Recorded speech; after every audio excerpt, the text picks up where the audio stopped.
O ar não parece apenas frio aqui. Parece pesado, como se estivesse tentando esmagar os seus pulmões. Você está de pé em uma plataforma de concreto enferrujada na borda do mundo,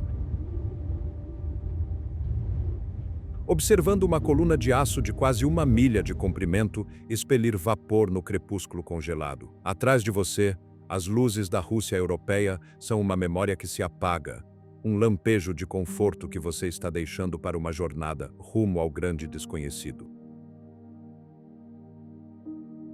À sua frente, jazem 13 milhões de quilômetros quadrados de silêncio. É um nome que se tornou sinônimo de exílio, de sofrimento e do fim absoluto da estrada.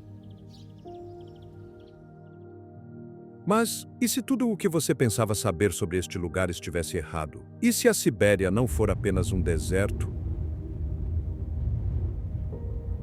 mas um paradoxo enorme e pulsante? Esta é uma terra onde o solo permanece congelado por 10.000 anos, mas o sol de verão pode assar a terra até que a grama se transforme em ouro. É um lugar onde as pessoas vivem em casas construídas sobre estacas porque a terra é literalmente feita de gelo e onde um único erro na natureza selvagem não significa apenas se perder, significa tornar-se uma parte permanente da paisagem. Bem-vindo ao portal. Você está prestes a entrar em um mundo que não segue as leis da física com as quais você cresceu. Aqui, a água se transforma em vapor num piscar de olhos, e o silêncio é tão alto que faz seus ouvidos zumbirem. Se você ficar tempo suficiente, a paisagem começa a observá-lo de volta, e ela nem sempre gosta do que vê.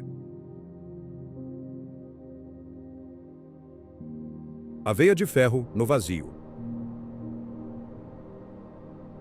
A jornada não começa com um passo, mas com uma vibração. Para entender o colosso que é a Sibéria, deve-se primeiro submeter-se ao ritmo da veia de ferro, a estrada de ferro transiberiana. É a artéria de aço mais longa do mundo, uma cicatriz da indústria que se estende por quase 6.000 milhas desde as cúpulas de cebola de Moscou até as ondas cinzentas do Oceano Pacífico. Mas vê-la apenas como um triunfo logístico é um erro. É um experimento psicológico conduzido em escala continental. O viajante é encerrado em um tubo de metal vibrante por 7 dias implacáveis. O trem atravessa 8 fusos horários distintos, estilhaçando o ritmo circadiano do corpo, até que o conceito de manhã e noite se dissolva em um crepúsculo cinzento e perpétuo. O sol nasce e se põe sobre a mesma cobertura infinita de bétulas e pinheiros, dia após dia, até que a terça ou quinta-feira específica se perca no vazio. Este é o pulso do continente, um zumbido rítmico que imita um coração.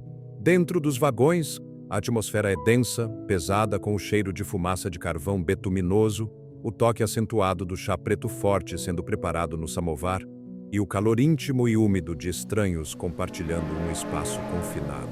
Aqui, entre o tilintar dos porta-copos de vidro e o murmúrio do cirílico, o viajante é espremido em uma cabine com almas que habitaram este vazio durante toda a vida.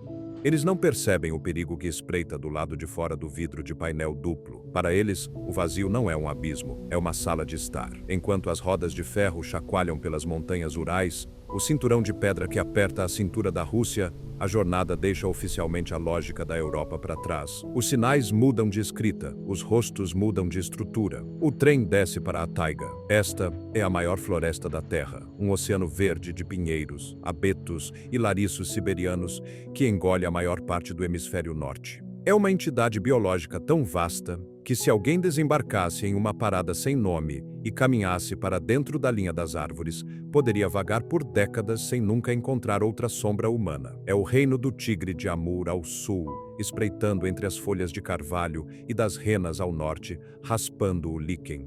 É um lugar onde a copa é tão densa que estrangula a luz, criando uma escuridão musgosa permanente no chão da floresta. A taiga não é meramente madeira e agulhas, é um museu vivo, um cofre de silêncio. Escondidos dentro desses matagais infinitos estão os evenks, os caçadores indígenas que sobrevivem aqui desde a Idade da Pedra, muito antes do primeiro czar ser coroado. Eles falam com a floresta em uma linguagem de sussurros e fumaça.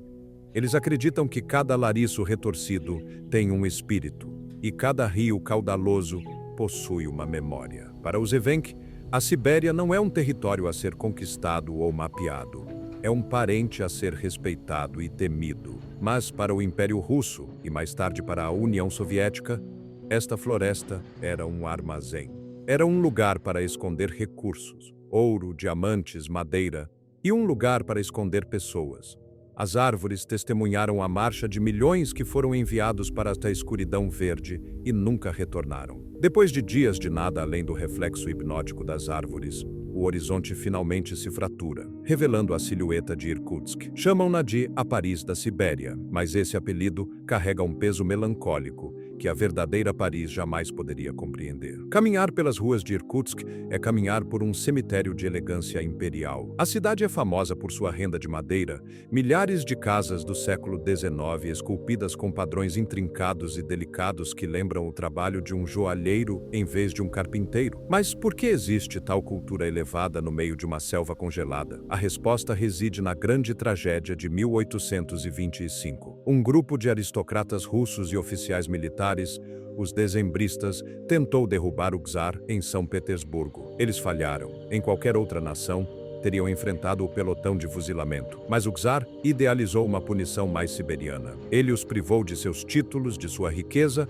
e de sua humanidade, e os marchou para o leste. Suas esposas, as filhas de alta linhagem das cortes, abandonaram seus palácios e joias para seguir seus maridos na neve. Elas não apenas sobreviveram ao exílio, elas o transformaram. Construíram mansões na lama, fundaram escolas, teatros e bibliotecas, trazendo pianos de cauda e caixas de vinho francês para uma terra onde os homens ainda lutavam contra lobos com lanças afiadas. Irkutsk tornou-se um monumento à resistência do espírito humano, um lugar onde aqueles condenados a perecer no frio decidiram, em vez disso, construir uma obra-prima.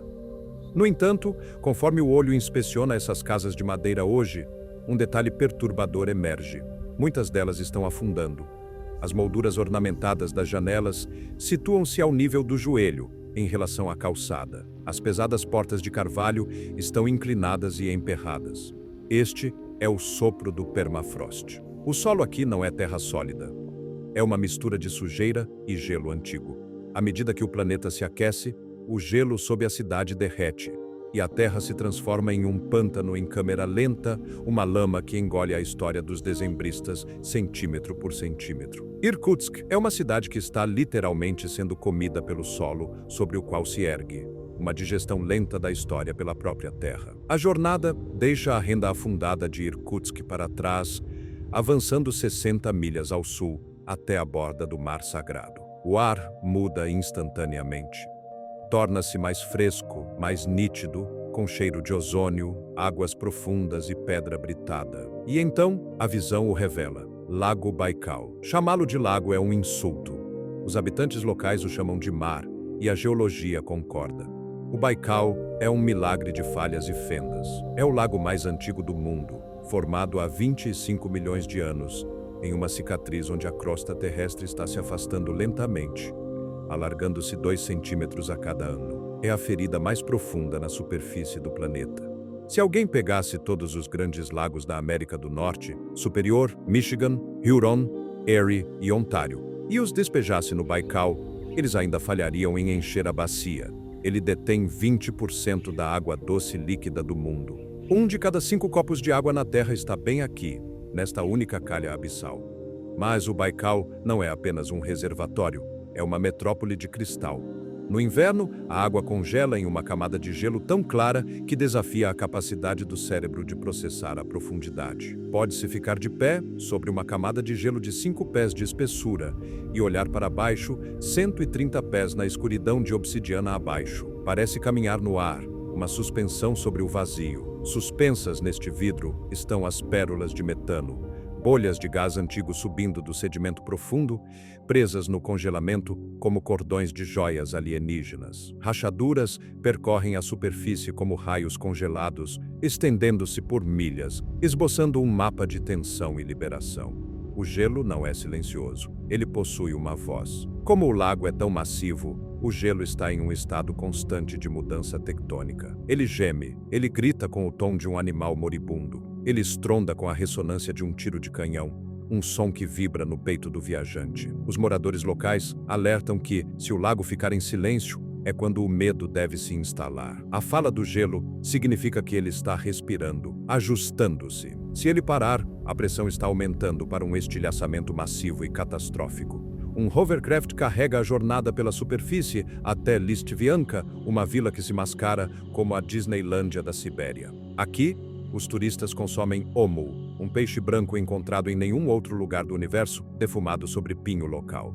É um lugar de transição, onde o mundo moderno tenta monetizar o abismo antigo. Mas, conforme a embarcação se afasta da margem, a fachada desaparece. Surge a percepção de que o viajante está flutuando no topo de uma trincheira de 1 milha de profundidade, que poderia engolir os arranha-céus mais altos de Nova York, sem deixar uma ondulação na superfície. O caminho leva mais fundo no lago, para a ilha de Okhon, o coração espiritual do norte. Se o Baikal é o corpo da Sibéria, Okhon é sua alma. Esta ilha é uma paisagem de contradições violentas. De um lado, penhascos imponentes de mármore vermelho mergulham na água. Do outro, dunas de areia ondulam como um fragmento do Saara transplantado para o gelo. Esta é uma das coordenadas mais sagradas da Ásia, o Vaticano do xamanismo Buryat. O viajante se aproxima do Cabo Burhan, conhecido como Rocha do Xamã. É um pico duplo recortado de calcário dolomítico, surgindo da água azul. O povo Buryat acredita que o Senhor do Lago reside dentro de uma caverna nesta rocha. Por séculos, o casco de um cavalo foi proibido de pisar aqui, e as mulheres foram impedidas de se aproximar para que sua presença não perturbasse as energias adormecidas. Mesmo na era moderna, os 13 pilares de Serge vigiam, postes de madeira envoltos em fitas coloridas de azul, amarelo e branco. Cada fita representa uma oração, um pacto selado entre um desejo humano e o mundo invisível. O vento em Okhon é uma entidade distinta. Os locais nomearam os ventos como se fossem deuses. O Sarma, o Barguzin, o Kultuk. O Sarma é o monstro. Ele pode cair da cordilheira de Primorsky sem aviso, acelerando pelo vale para atingir velocidades de 100 milhas por hora, virando barcos e transformando o gelo calmo em uma parede caótica de água branca e estilhaços. De pé junto aos pilares de Serge, com as fitas estalando como chicotes no vendaval, uma pesada pressão magnética se impõe. Bússolas giram sem rumo, câmeras falham e param de funcionar. Os habitantes locais não atribuem isso a anomalias magnéticas, eles chamam de poder. Acreditam que Okhon é um portal, um lugar onde o véu entre o mundo desperto e o mundo espiritual é fino. O viajante está no centro de um mapa espiritual que existia muito antes de o conceito de Rússia nascer. Enquanto o sol se põe sobre Okhon, pintando o gelo em tons arroxeados de violeta e ouro, a armadilha invisível desta terra torna-se aparente. A terra atrai o olhar com uma beleza que parece extraterrestre. Faz o viajante sentir-se como um explorador à beira de uma grande descoberta. Mas a beleza é uma máscara para uma eficiência brutal. O frio não é meramente uma temperatura, é um predador. Ele espera que as luvas sejam removidas por 5 minutos. Espera que a confiança seja depositada em um gelo que é fino demais. Espera pela arrogância da crença de que a humanidade é a mestre desta paisagem. Testemunhamos o mar sagrado e a Paris do exílio, mas a superfície foi apenas arranhada. A bússola aponta para o norte, onde a história escurece. À frente, reside o reino do permafrost. A jornada avança em direção a uma cidade onde a névoa de gelo pode cegar o olho a um buraco na terra tão grande que gera seu próprio sistema climático, e as ruínas de uma floresta negra onde as árvores morreram de pé. O gelo está observando. A Transiberiana foi o prelúdio. Agora vem a fuga. À medida que o movimento se desloca para o norte no reino do permafrost, a paisagem deixa de ser um destino e se transforma em uma entidade hostil. A concepção comum de permafrost é terra congelada. Isso é uma subestimação perigosa. No norte da Sibéria, o permafrost é uma camada de gelo, solo e rocha que atinge quase 1 milha de profundidade na crosta terrestre. É um cofre biológico que foi selado hermeticamente por mais de 30 mil anos. É um mundo onde o tempo não apenas desacelera, ele para inteiramente. Ao descer do avião em Yakutsk, surge a percepção de que o cofre está começando a rachar. O ar não apenas morde, ele persegue. O viajante não está mais no topo da cadeia alimentar. Aqui, a temperatura é o predador alfa. Para escapar da fumaça industrial das cidades, O caminho retorna à natureza e aos sentinelas de pedra. A jornada viaja para as margens do rio Lena, uma serpente de água que rivaliza com o Amazonas em poder. No inverno, o Lena torna-se uma rodovia congelada. Caminhões pesando 20 toneladas dirigem sobre o gelo como se fosse concreto armado. Mas conforme o rio serpenteia para o norte, os sentinelas aparecem. Estes são os pilares do Lena. Erguendo-se quase 650 pés diretamente para fora da água, estas formações rochosas assemelham-se a uma floresta petrificada de gigantes. Eles têm 500 milhões de anos. Foram formados quando a Terra era um planeta completamente diferente, um mar quente e raso. Eles permaneceram vigilantes aqui, enquanto impérios surgiam e desapareciam no pó. De pé na base destes pilares, uma insignificância primitiva toma conta do observador. Eles não são apenas rochas, são crônicas. Eles guardam os fósseis de criaturas antigas, trilobitas e arqueociatídeos, que viveram e morreram antes que o primeiro dinossauro respirasse. No verão, a subida ao topo revela uma vista que é verdadeiramente alienígena. A vastidão da República de Sakha se estende até o horizonte, uma extensão infinita de verde e azul sem estradas, sem linhas de energia e sem sinais de interferência humana. Esta é a verdadeira Sibéria. É um lugar que não precisa de nós. Estava aqui muito antes da nossa chegada e permanecerá muito depois de nossas cidades terem sucumbido à podridão. Os pilares do Lena são os guardiões do silêncio, lembrando ao viajante que, embora possamos cavar buracos no chão e construir cidades sobre estacas, somos apenas convidados em uma casa que não nos pertence. Mas à medida que esta parte da jornada se conclui, o grande degelo deve ser abordado. O permafrost está derretendo. Em anos recentes, grandes crateras começaram a aparecer na tundra siberiana, mandíbulas escancaradas como a cratera de Batagaica.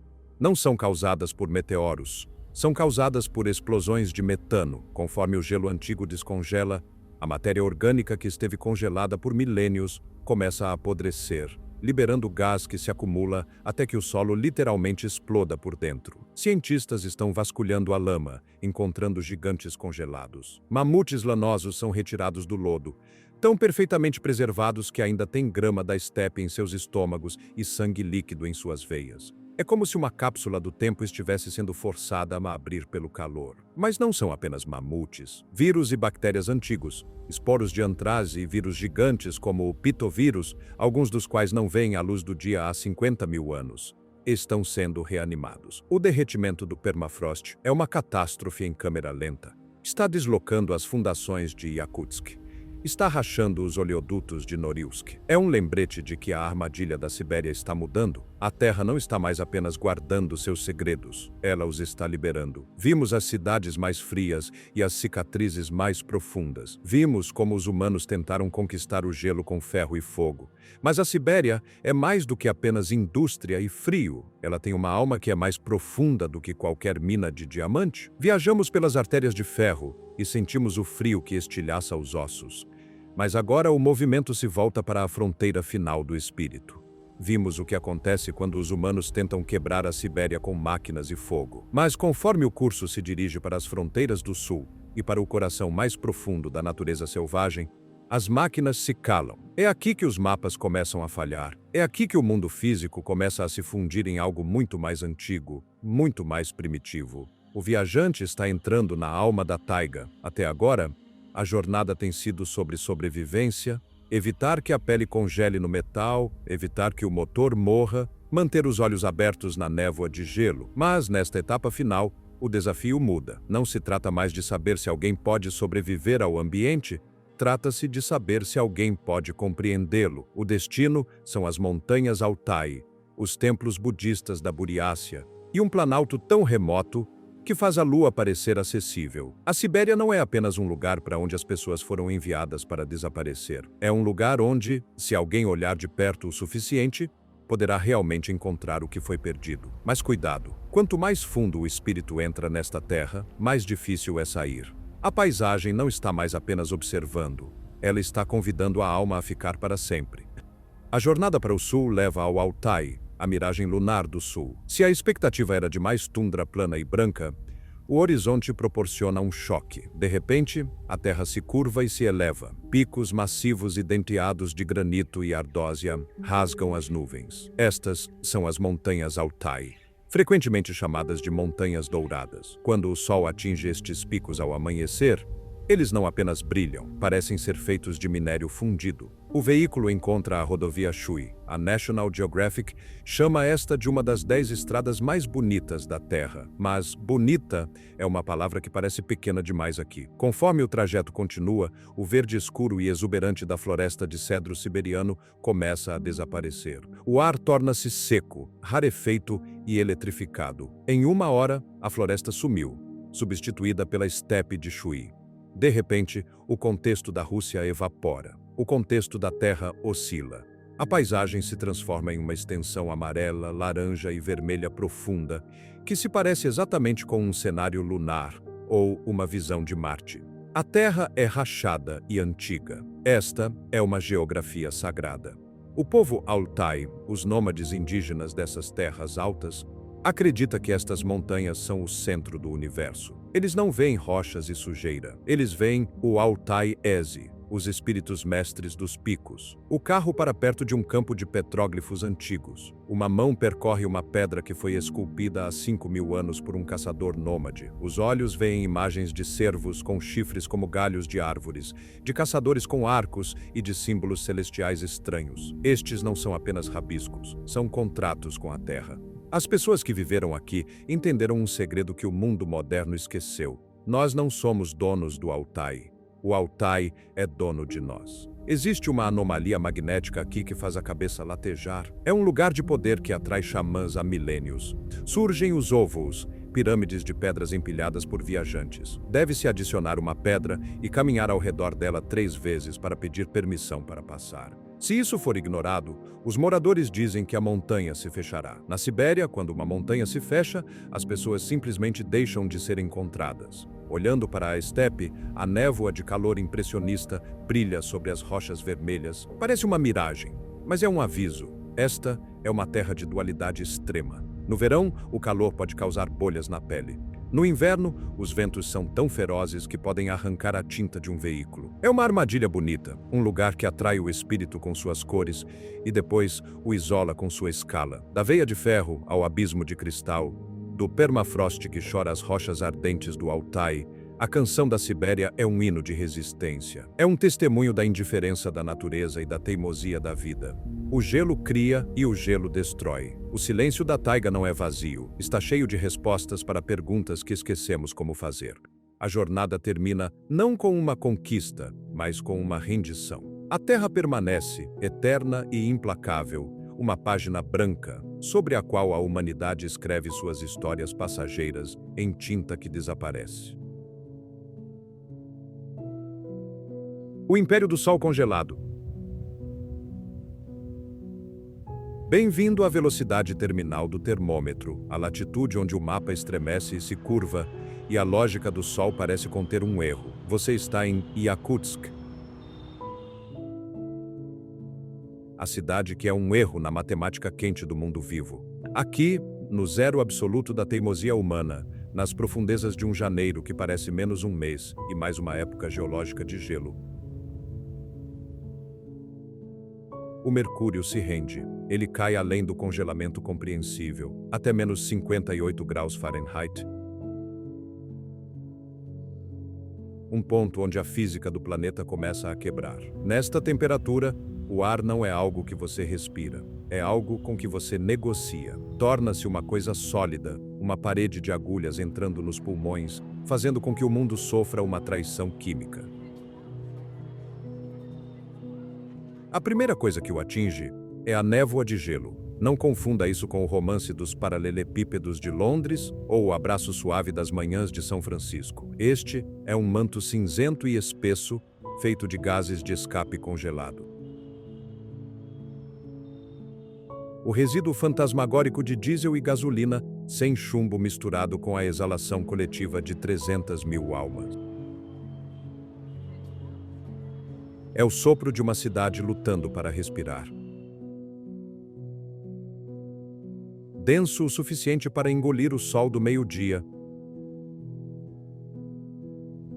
e transformar o céu em uma mancha de crepúsculo que nunca cicatriza. Você para em um cruzamento importante, onde os semáforos são estrelas borradas, incapaz de ver os faróis de um caminhão até que a grade esteja a 5 pés do seu peito. Um monstro emergindo do vazio branco, rugindo com uma garganta cheia de óleo congelado. A névoa é um predador, uma presença fantasmagórica que o rastreia, agarrando-se ao calor do seu rosto, encontrando a umidade em seus cílios e transformando-os em vidro, colando seus olhos com o peso do seu próprio piscar. Você tateia em busca da sua tecnologia, sua linha de vida com o mundo quente, sacando um smartphone que é um milagre de silício e lítio. Mas aqui, ele é uma pedra morta. Ele morre em 60 segundos. Os cristais líquidos na tela travam paralisados e a bateria projetada para o bolso de um californiano simplesmente se rende enquanto os elétrons se recusam a fluir. É uma parada cardíaca total da era digital. Deus o ajude se você usar a armadura errada. Se tiver cometido o erro crítico de usar armações de metal no nariz, o frio as soldará à sua pele instantaneamente. Cria uma união de geada que queima como fogo. E tentar puxá-las arrancará a carne junto, resultando em uma ida ao hospital em uma cidade onde a dor é a linha de base. Tudo aqui é um cálculo letal. Cada passo é uma aposta contra a termodinâmica da morte. Caminhando com dificuldade pela neve rangente, que soa não como pó macio, mas como isopor sendo esmagado devido à assinatura acústica de uma temperatura tão baixa que o atrito muda, você se dirige ao mercado de peixes local. A cena é uma pintura surrealista trazida à vida. Não há geladeiras zumbindo aqui. Por que haveria? A atmosfera é um freezer mais poderoso do que qualquer eletrodoméstico. A própria cidade é o eletrodoméstico. Enormes estacas de estroganina, o peixe branco do rio congelado, estão de pé em caixotes de madeira como tábuas de madeira em uma loja de ferragens. Estão rígidas, petrificadas, com os olhos abertos e nublados pela geada. Não são mais comida. São artefatos do frio. Os vendedores ficam do lado de fora por 8 horas por dia. Monólitos envoltos em camadas de pele de rena e lã batida, tão grossas que perdem a forma humana, tornando-se torres de têxteis e couro. Observe-os de perto. Eles não tremem. Tremer é o pânico do corpo, e o pânico desperdiça energia. Eles aprenderam a existir em um estado de hibernação móvel, um transe metabólico onde o sangue abranda, mas não para. Seus olhos examinando a névoa cinzenta como guardiões da proteína, estátuas da geada. Mas a parte mais assustadora de Yakutsk não é o ar, mas a âncora. Olhe para os pés da cidade e você verá o terror da fundação. Você não verá um único edifício que se atreva a tocar a terra. Cada bloco de apartamentos, cada escola e cada repartição governamental está empoleirada em enormes estacas de concreto, a 12 pés de altura no ar. A cidade está flutuando porque, sob o concreto, o solo é uma mentira, é o permafrost, o gigante adormecido da era carbonífera. Se esses edifícios aquecidos tocassem o solo, o calor de seus radiadores passaria para o solo, fazendo o permafrost chorar e se transformar em uma sopa de lama. Os edifícios se curvariam e pereceriam, afundando no abismo de seu próprio calor. Yakutsk é uma cidade de muletas, uma metrópole flutuante aterrorizada pelo próprio chão em que pisa, realizando um delicado ato de equilíbrio entre o calor dos vivos e o eterno temperamento congelado da terra morta. Neste silêncio, há um som constante, um zumbido de baixa frequência vibrando nos dentes. Nesta cidade, os motores nunca dormem. Soa como uma colmeia gigante de abelhas mecânicas, o ralente coletivo do suporte de vida siberiano. De outubro a abril, A ignição é um interruptor proibido. Ninguém desliga o carro. Se você eliminar o motor por mais de 30 minutos, a entropia assume o controle. O óleo transforma-se em uma geleia preta espessa como alcatrão, os pneus congelam em quadrados de fundo plano que não rolam. E o metal torna-se tão frágil quanto o vidro, estilhaçando-se com o impacto. Os canos de escape lançam nuvens brancas dia e noite, alimentando a névoa. Se o seu carro morrer em uma estrada remota fora dos limites da cidade, na rodovia Colima ou na travessia do rio Lena, você não chama um guincho, você chama um resgate. Você se prepara para queimar o estofamento para obter calor. Porque neste ambiente, uma falha mecânica não é um inconveniente. É uma tragédia à espera, uma sentença escrita no gelo. Você conhece um motorista local, um homem chamado Ivan com mãos como couro, que explica o código do norte. Se você vir um carro parado na beira da estrada na Sibéria, você deve parar. Não é uma sugestão educada, é a lei da sobrevivência. Passar por um viajante retido sem verificar como ele está é visto como uma traição à espécie. Um assassinato por omissão. Em uma terra onde a natureza está tentando extinguir a faísca, os humanos são o único calor que resta uns para os outros. Mas até as máquinas estão assustadas aqui. Ivan mostra a você sua van, um veículo que foi siberianizado. É um ciborgue de feltro e aço, com janelas de vidro duplo, retendo o ar para parar a geada, e todo o chassi envolto em cobertores pesados e lona, uma fralda para a transmissão, um casaco para o diferencial. Isto não é um veículo, é uma cápsula de sobrevivência móvel. Um vaso pressurizado navegando no vácuo. Dirigir aqui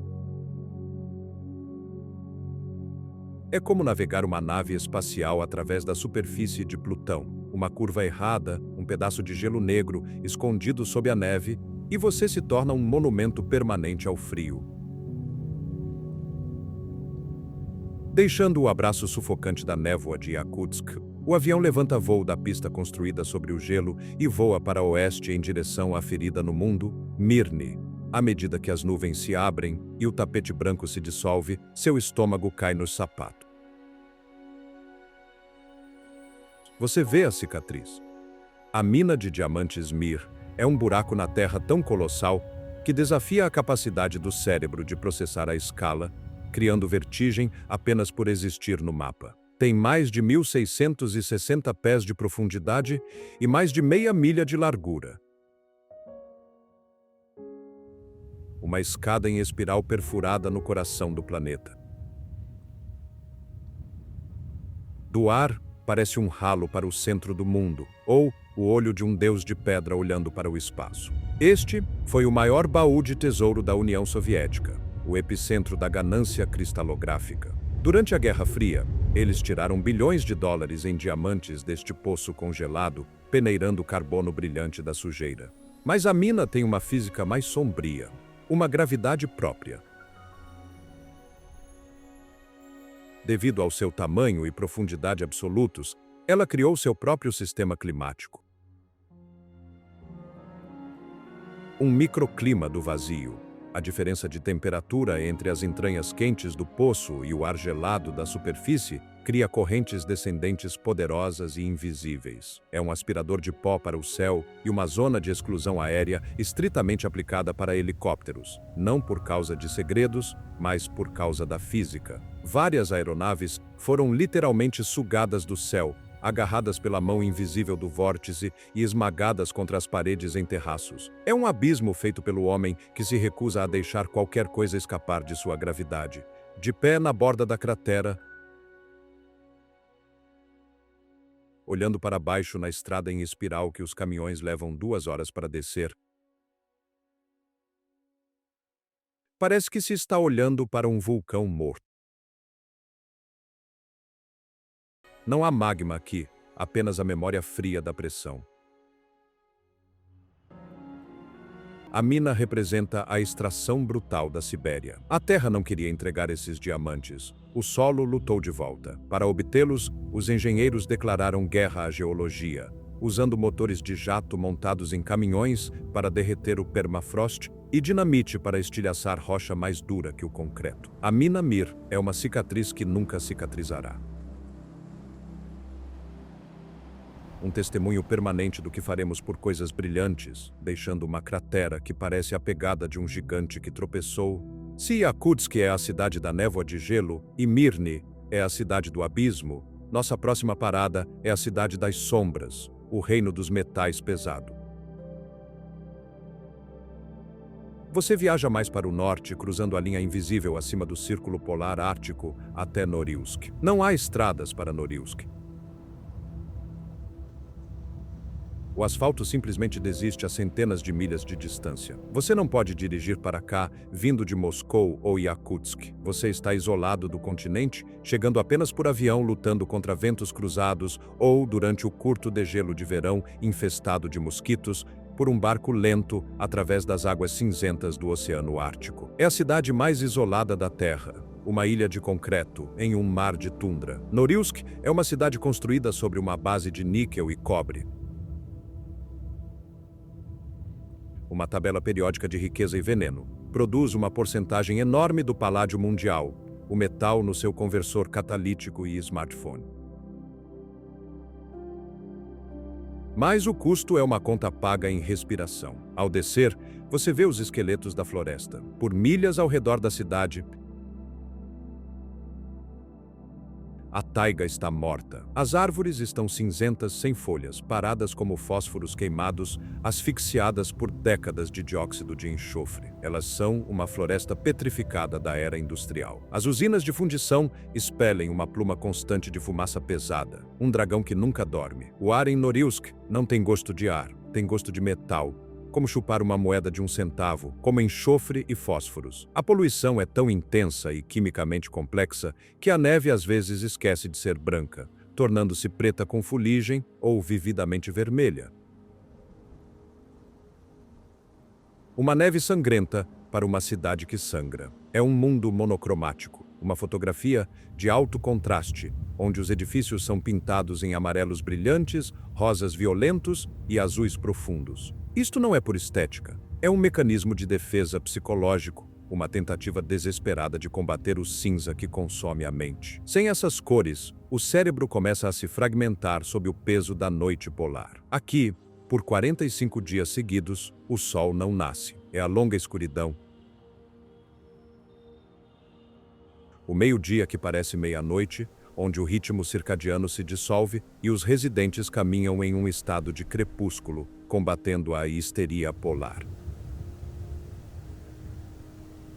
Norilsk esconde um segredo ainda mais profundo em seus ossos de concreto. Esta cidade não foi apenas construída, foi extraída do sofrimento humano. Começou como Norilag, a joia da coroa do sistema Gulag. Dezenas de milhares de prisioneiros foram enviados para cá para minerar a rocha em condições que desafiam a descrição.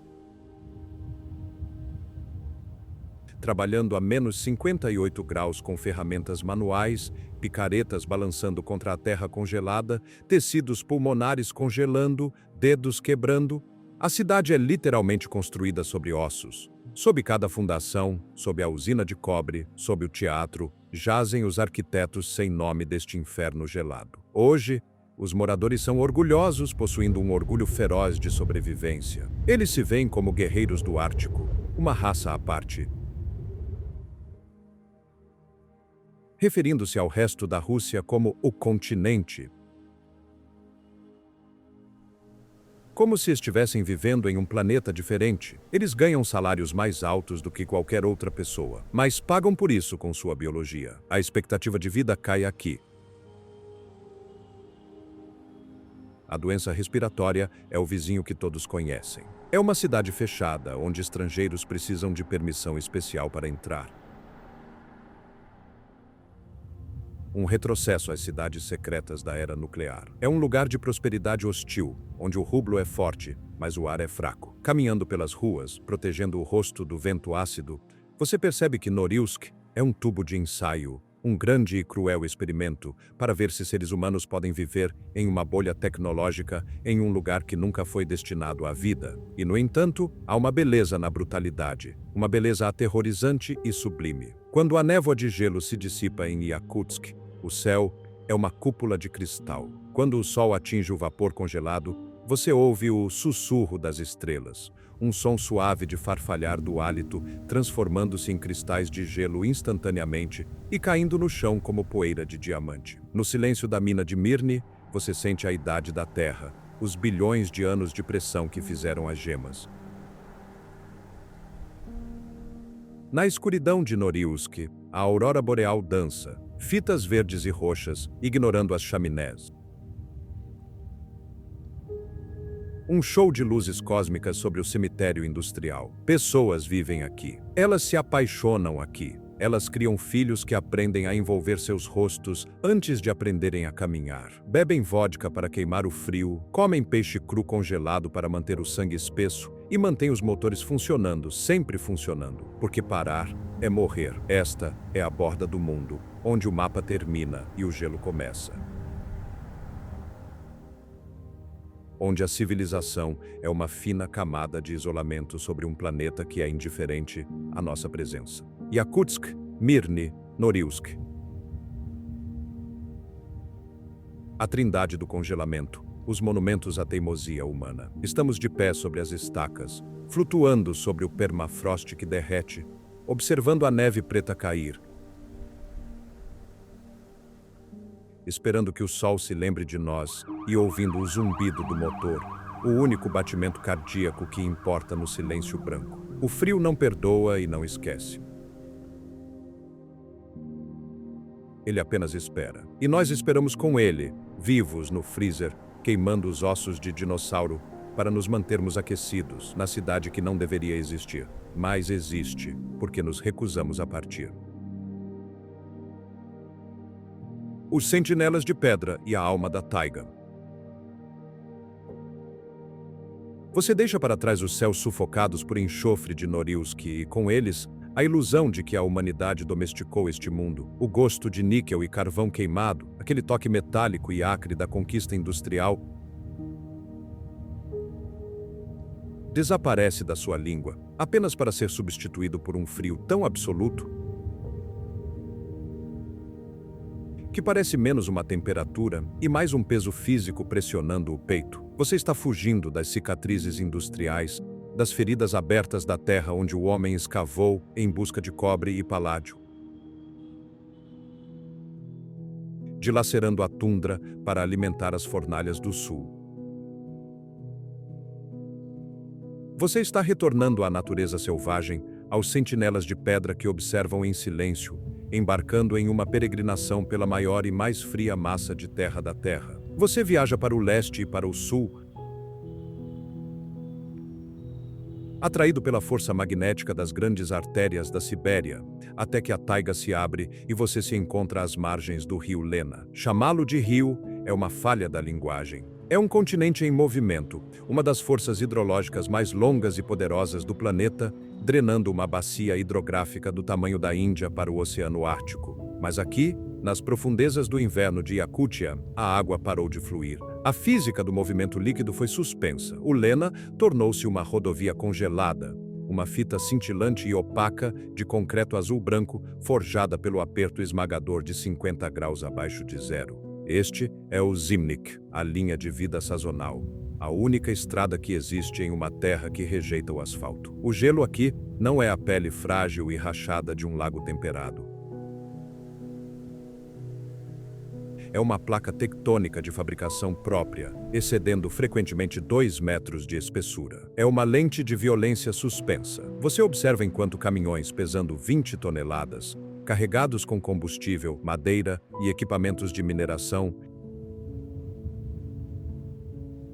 dirigem sobre a superfície do rio como se fosse uma rodovia pavimentada. Eles se movem em comboios, formas escuras contra o branco ofuscante, seus faróis cortando a densa névoa de gelo, o Tuman, que se instala baixa sobre o vale. Esta névoa não é vapor de água. É o hálito cristalizado, uma suspensão de agulhas de gelo que pairam no ar, refratando a luz em halos fantasmagóricos. Os motoristas mantêm suas portas destrancadas, uma superstição sombria nascida da necessidade. É a primeira regra do rio. Se o gelo rachar, se o rio decidir engolir a máquina, a pressão da água selará as portas instantaneamente. Você tem segundos para saltar antes que a cabine se torne uma tumba. Ao se juntar a esta procissão, o gelo canta sob os pneus. Não é um estalo, mas um som estrondoso. Fundo e ressonante, uma frequência melancólica como um tambor batido no oceano profundo, ecoando pelo chassi e vibrando na medula dos seus ossos.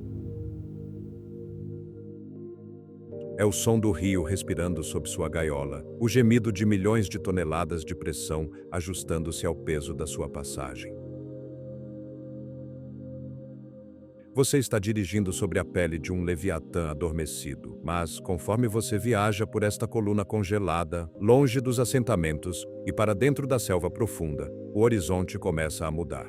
O branco plano e monocromático do leito do rio é subitamente quebrado. Os sentinelas aparecem, surgindo da névoa como as muralhas de uma cidadela esquecida. Erguendo-se quase 650 pés diretamente para fora da água congelada,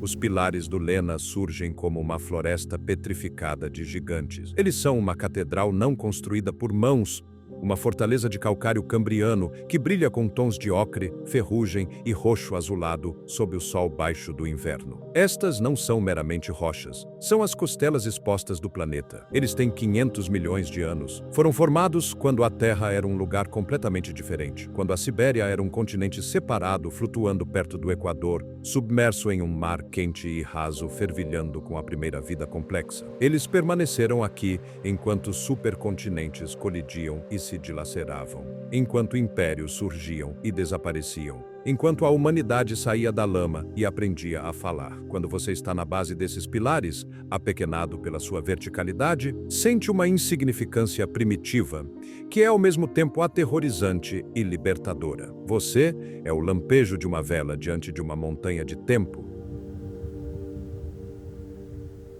Estas cortinas de pedra são crônicas escritas em cálcio e pressão. O calcário é um cemitério da explosão cambriana. Se você olhar de perto para as encostas de cascalho e para as paredes íngremes, protegendo seus olhos do brilho da neve, poderá ver os fósseis de criaturas antigas.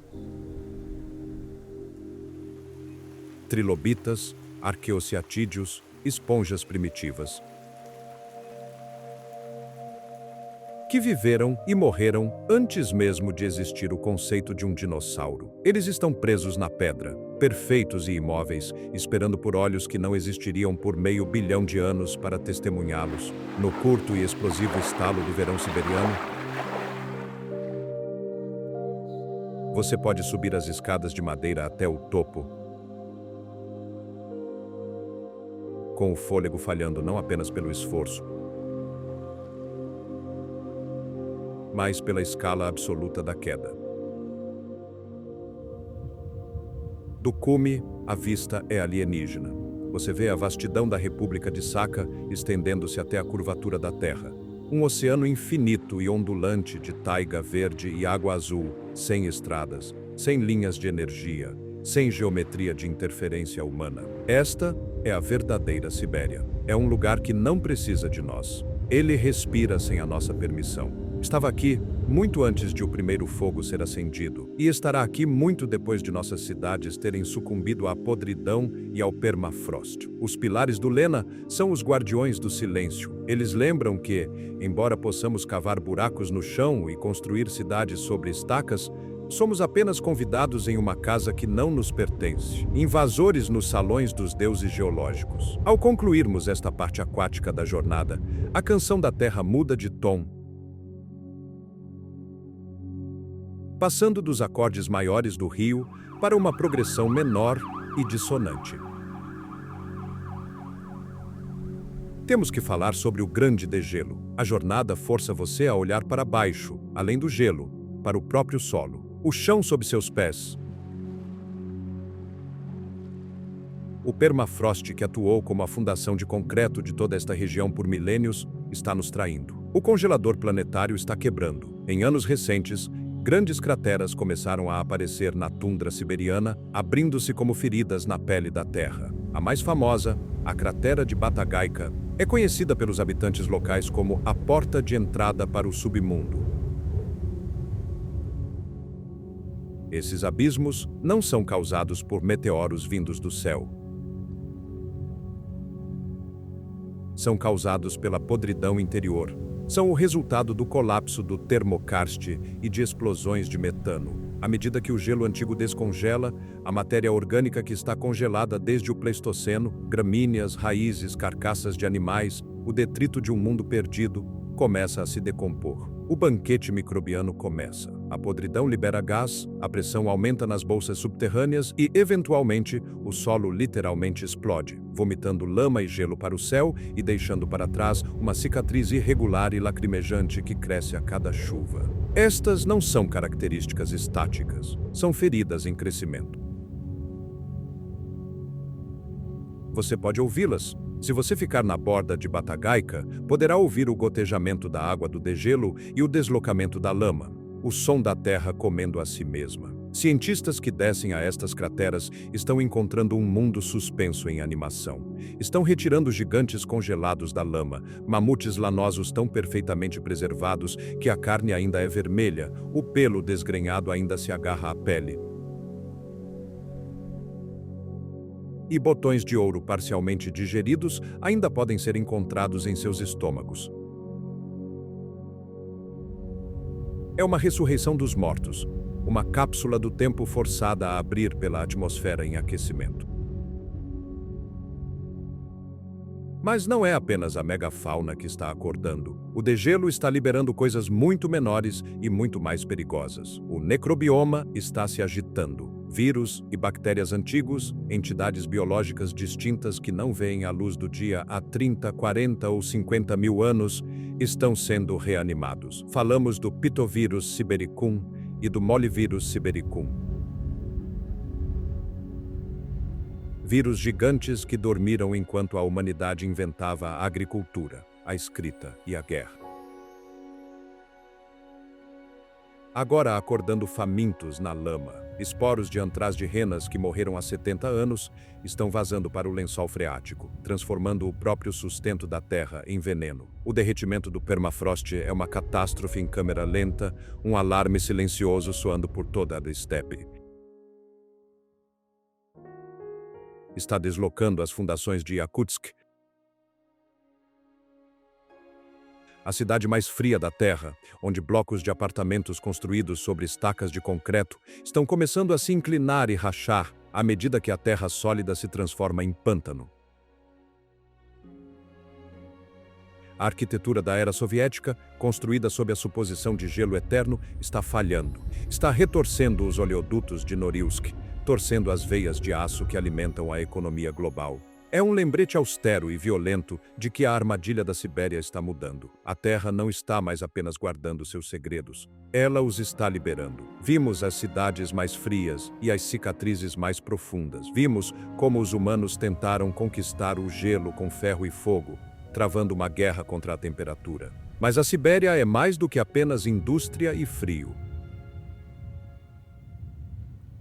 Ela tem uma alma que é mais profunda do que qualquer mina de diamante, uma memória mais longa do que qualquer oleoduto. A Terra aqui não é matéria morta, é uma besta adormecida e ela está começando a se agitar. Viajamos pelas artérias de ferro, pelos trilhos da Transiberiana e pelas estradas de gelo. Sentimos o frio que estilhaça os ossos e transforma o hálito em cristais. Mas agora avançamos em direção à fronteira final do espírito. Vimos o que acontece quando os humanos tentam quebrar a Sibéria com máquinas, mas conforme nos movemos para as fronteiras do sul, em direção aos limites da Mongólia e da China, as máquinas se calam. É aqui que os sinais de GPS oscilam, é aqui que os mapas começam a falhar, onde as curvas de nível se dissolvem em um espaço em branco. Você está deixando a Sibéria dos gulags e das minas e está entrando na alma da taiga. Até agora, sua jornada foi sobre sobrevivência. evitar que sua pele congelasse no metal, evitar que seu motor morresse, manter seus olhos abertos no cinza hipnótico da névoa de gelo. Mas nesta etapa final, o desafio muda. Não se trata mais de saber se você pode sobreviver ao ambiente, trata-se de saber se você pode compreendê-lo. Você está indo em direção às montanhas Altai, aos templos budistas da Buriácia e a um planalto tão remoto que faz a Lua parecer acessível. A Sibéria não é apenas um lugar para onde as pessoas foram enviadas para desaparecer do mundo. É um lugar onde, se você olhar de perto o suficiente, poderá realmente encontrar o que foi perdido. Mas cuidado, quanto mais fundo você entra no espírito desta terra, mais difícil é sair. A paisagem não está mais apenas observando você. Ela está convidando você a ficar para sempre, a tornar-se parte do silêncio, a deixar o musgo crescer sobre suas botas e o vento corroer seu nome. Sua jornada para o sul leva você ao Altai, a miragem lunar do sul. Se você estava esperando por mais tundra plana e branca, o horizonte está prestes a chocá-lo. De repente, a terra se curva e se eleva, lançando-se para cima em um desafio violento e majestoso.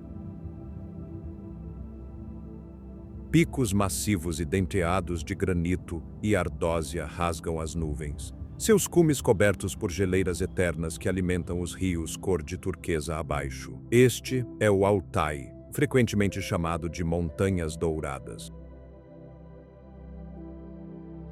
E por uma boa razão. Quando o sol atinge esses picos ao amanhecer, eles não apenas brilham, parecem ser feitos de minério fundido, queimando com um fogo divino contra o céu de índigo profundo. Você se encontra na rodovia Chui, a Chuisky Tract. A National Geographic chama esta de uma das 10 estradas mais bonitas da Terra, mas bonita é uma palavra que parece pequena demais, doméstica demais para isso. Esta estrada é uma cicatriz com uma história. Foi construída sobre os ossos de prisioneiros, uma rota comercial histórica que ligava as florestas da Sibéria à rota da seda da Ásia. Cada quilômetro de asfalto cobre uma história de resistência e sofrimento, um testemunho dos milhares de detentos do Gulag que esculpiram este caminho através do granito com picaretas e roupas inadequadas. Conforme você dirige, o verde escuro e exuberante da floresta de cedro siberiano, a taiga que cercou você por milhares de milhas, começa a desaparecer. A ecologia muda rapidamente. As árvores tornam-se mais curtas, mais arbustivas, retorcidas pelo vento, até desaparecerem inteiramente. O ar torna-se seco, rarefeito e eletrificado com estática. Em uma hora, a floresta sumiu, substituída pela estepe de Chui. De repente, você não está mais na Rússia. Você não está nem mesmo na Terra. A paisagem se transforma em uma extensão amarela, laranja e vermelha profunda, que se parece exatamente com um cenário lunar ou uma visão de Marte. O vale Kizilchin se abre, revelando camadas de argila e arenito, pintadas em faixas de carmesim, ferrugem e branco, corroídas por eras de vento em formas estranhas e alienígenas.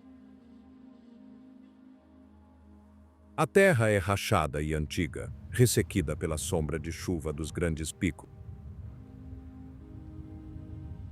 Esta é uma geografia sagrada. O povo Altai, os nômades indígenas dessas terras altas, acredita que estas montanhas são o centro do universo, o Axis Mundi. Eles não veem rochas e sujeira, eles veem o Altai Eezi, os espíritos mestres dos picos. Cada riacho, cada desfiladeiro, cada lariço retorcido tem uma consciência. Você para seu carro perto de um campo de petróglifos antigos, em Kalbaktash.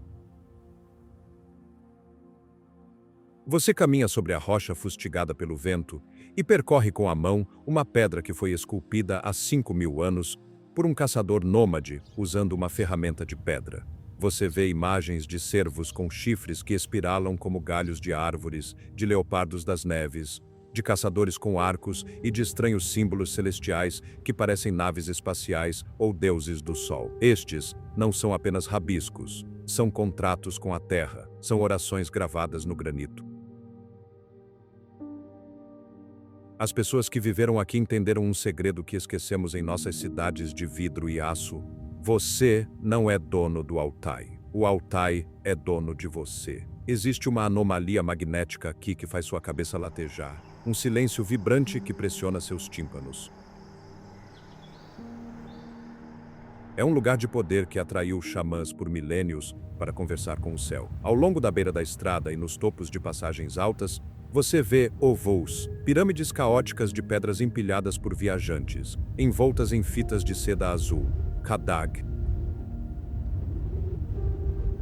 que agitam freneticamente ao vento. Estes são altares. Você deve adicionar uma pedra e caminhar ao redor dela 3 vezes no sentido horário para pedir permissão para passar. Se você não o fizer, os moradores dizem que a montanha se fechará. E na Sibéria, quando uma montanha se fecha, não é uma metáfora. Avalanches caem, motores falham, nuvens descem para cegar o motorista, transformando o mundo em um nada leitoso. As pessoas simplesmente deixam de ser encontradas, engolidas pela vastidão.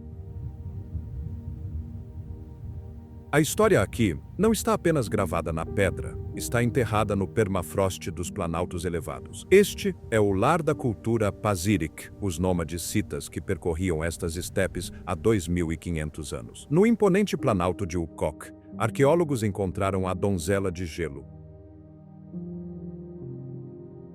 uma sacerdotisa mumificada coberta por tatuagens intrincadas de feras míticas. Tatuagens que parecem surpreendentemente modernas, preservadas pelo mesmo frio congelante contra o qual você está lutando. Sua descoberta desencadeou uma onda de controvérsia. Os habitantes locais acreditam que removê-la do gelo irritou os espíritos, causando terremotos e infortúnios. É um lembrete de que, no Altai, o passado nunca está morto. Está apenas congelado, esperando para ser perturbado. Ao olhar para Zira-Steppe, você vê a névoa de calor impressionista brilhando sobre as rochas vermelhas. Parece uma miragem, uma cortina ondulante entre mundos, mas é um aviso. Esta é uma terra de dualidade extrema. No verão, o calor pode causar bolhas na sua pele, cozinhando você no ar rarefeito. No inverno, os ventos são tão ferozes que podem arrancar a tinta de um veículo e congelar um homem de pé. É uma armadilha bonita. Um lugar que seduz você com suas cores, seduz você com sua escala cósmica e depois isola você com sua indiferença. O Altai é o sentinela final. Ele está na encruzilhada da Rússia, China, Mongólia e Cazaquistão, observando os impérios abaixo brigarem por fronteiras, enquanto permanece eterno, congelado e sagrado. Você viajou da fumaça de enxofre de Norilsk à poeira vermelha da lua. Você viu as estradas de gelo respirando sob o peso dos caminhões, os pilares da catedral surgindo do mar fossilizado e as crateras derretendo, vomitando o passado no presente. Você ouviu o silêncio da taiga e o estrondo dos rios congelados. E agora, enquanto você está na sombra das montanhas douradas, ouvindo o vento chicotear através das bandeiras de oração, você percebe que a jornada nunca foi sobre conquistar a Sibéria, foi sobre deixar a Sibéria conquistar você. Você é um grão de poeira na bainha de uma vestimenta usada por um gigante, e nessa percepção, nessa insignificância esmagadora, há uma paz estranha e profunda. A terra não se importa se você vive ou morre, e por causa disso, você está finalmente, verdadeiramente livre. Gigantes congelados e a terra que sangra. A fumaça de Norilsk desaparece em uma memória de enxofre e cinzas. Uma mancha cinzenta deixada para trás no horizonte da mente, para escapar do punho de ferro do norte industrial. O caminho volta-se para a natureza selvagem, longe das fundições e das chaminés que choram, em direção ao reino dos sentinelas de pedra. Aqui, o mundo troca sua pele de metal e fios. A jornada desce às margens do Lena, uma veia de água tão vasta que fende o continente, um dos rios mais longos e poderosos a já escavar uma trincheira através da terra. Nas profundezas do inverno, o Lena não é mais um rio. Ele se torna a rodovia congelada. A água, sufocada por temperaturas que estilhaçam termômetros, transforma-se em uma placa de concreto azul-branco. Caminhões pesando 20 toneladas, carregados com madeira e suprimentos, dirigem sobre o gelo como se fosse asfalto, seus pneus emitindo um zumbido baixo e perigoso sobre a corrente adormecida abaixo. Mas conforme as rodas rolam para o sul, pela espinha do rio,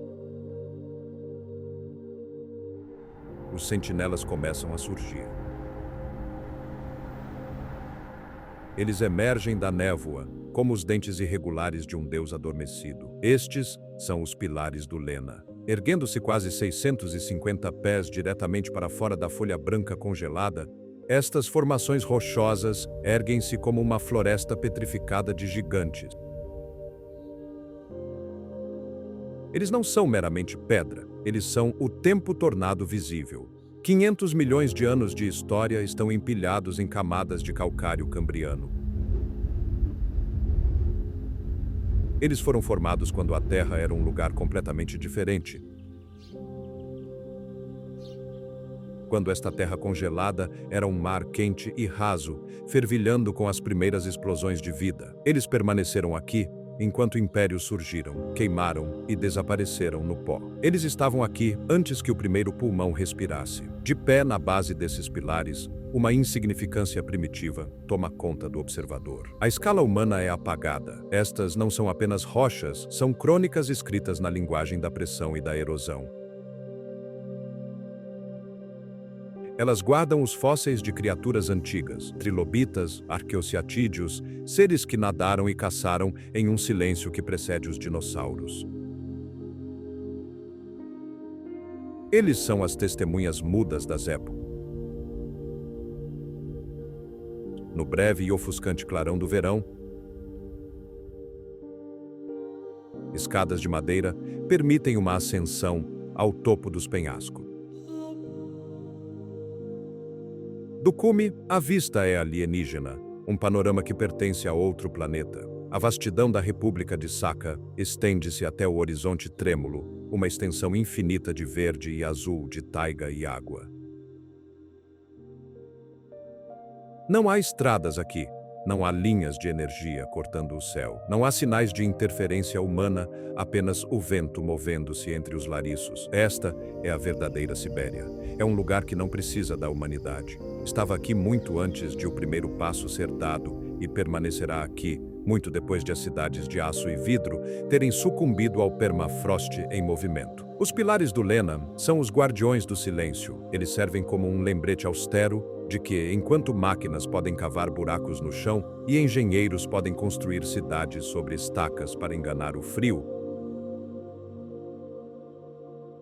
a raça humana é meramente uma convidada em uma casa que não lhe pertence, mas o silêncio é enganoso. Conforme a jornada se move pela linha do tempo das rochas, uma narrativa nova e mais sombria começa a sangrar através do gelo. Devemos falar sobre o grande degelo. O permafrost, a cola congelada que mantém o norte unido, está derretendo. Não é mais uma fundação permanente, é uma memória em retirada. Em anos recentes, grandes crateras começaram a rasgar a pele da tundra siberiana. Estas mandíbulas escancaradas, como a cratera de Batagaica, não são causadas por meteoros vindos das estrelas. São causadas pela Terra explodindo por dentro. O metano, preso por eras, expande-se. Conforme o gelo antigo descongela, a matéria orgânica que esteve congelada por milênios, raízes, ossos, folhas, carne, começa a apodrecer. A decomposição libera gás que cria pressão sob o solo até que o chão literalmente detone, deixando para trás cicatrizes escuras e irregulares que os locais chamam de portais para o submundo. A ciência encontra-se caminhando por um cemitério que está acordando. Na lama que chora, homens estão encontrando gigantes congelados. Mamutes lanosos, emergindo do colapso, estão tão perfeitamente preservados que a última refeição de grama da estepe ainda permanece em seus estômagos.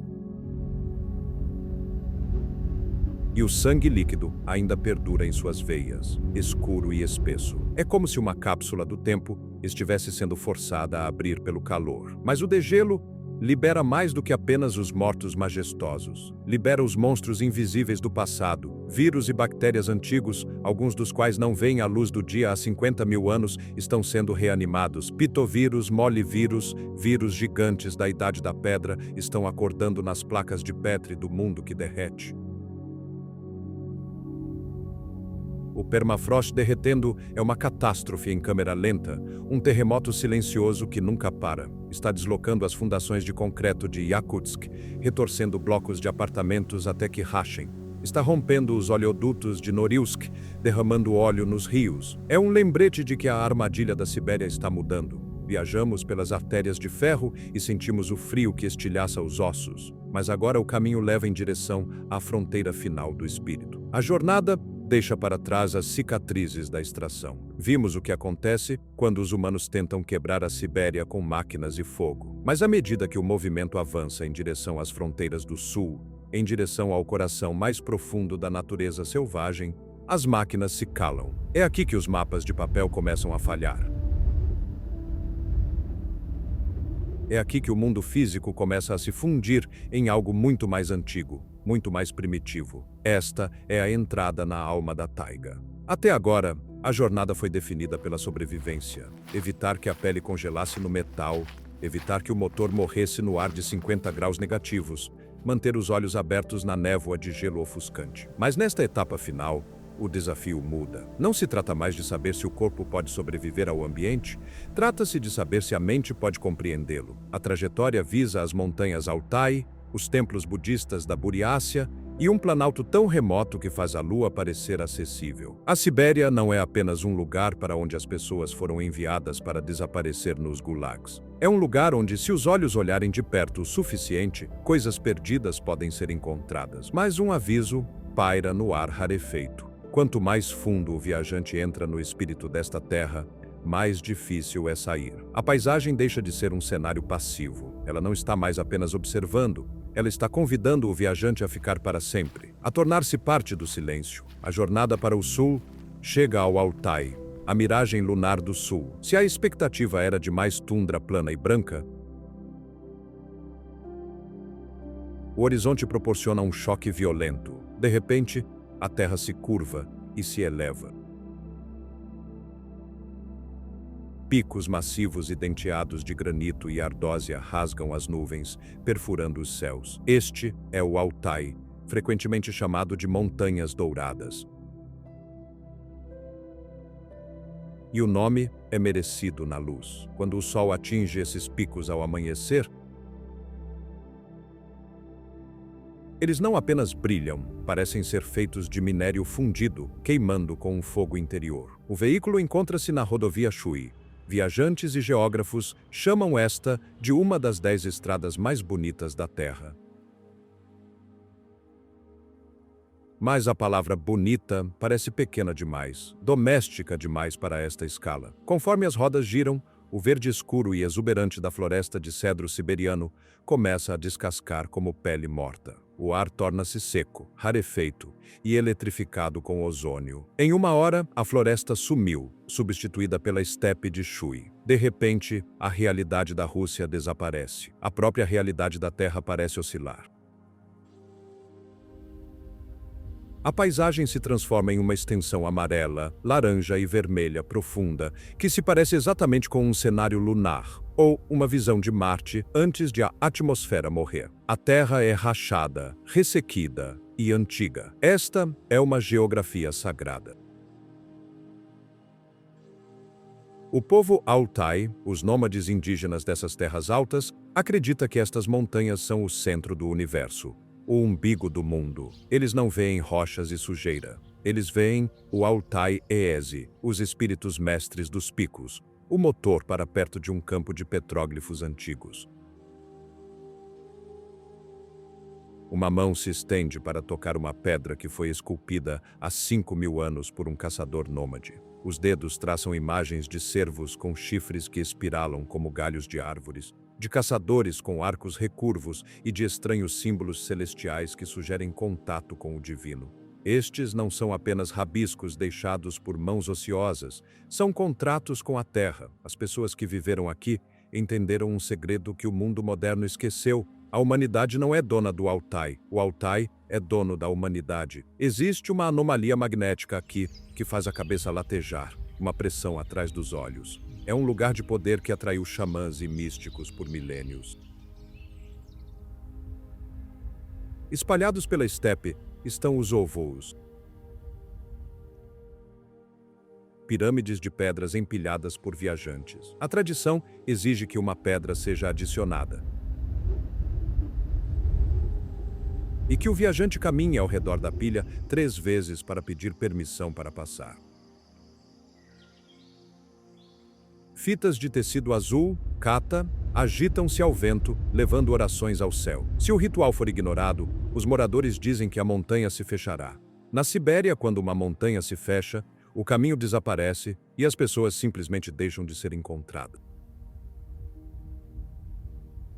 Olhando para a estepe, a névoa de calor impressionista brilha sobre as rochas vermelhas. Parece uma miragem, um truque da luz, mas é um aviso. Esta é uma terra de dualidade extrema. No verão, o calor pode causar bolhas na pele, cozinhando a umidade do corpo. No inverno, os ventos, conhecidos como sarma, são tão ferozes que podem arrancar a tinta de um veículo e congelar a medula. É uma armadilha bonita, um lugar que atrai o espírito com suas cores e depois o isola com sua escala. Aqui, os rios como o Katun não fluem com água límpida, mas com uma substância turquesa leitosa, triturando a rocha da montanha em farinha enquanto correm em direção ao Ártico. O rugido da água é o único som que compete com o vento. O silêncio aqui é pesado, preenchido com o peso dos montes funerários Kurgan, onde os guerreiros citas dormem, preservados no gelo, adornados com tatuagens de ouro, esperando por um chamado que nunca virá. O Altai é o limiar.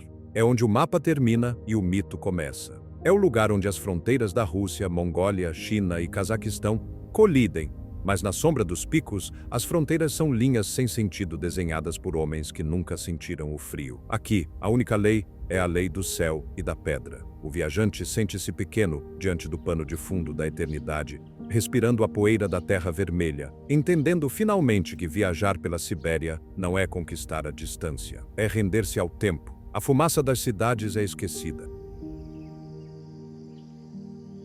Há apenas o vento, a rocha e o giro lento e esmagador do planeta sob os pés.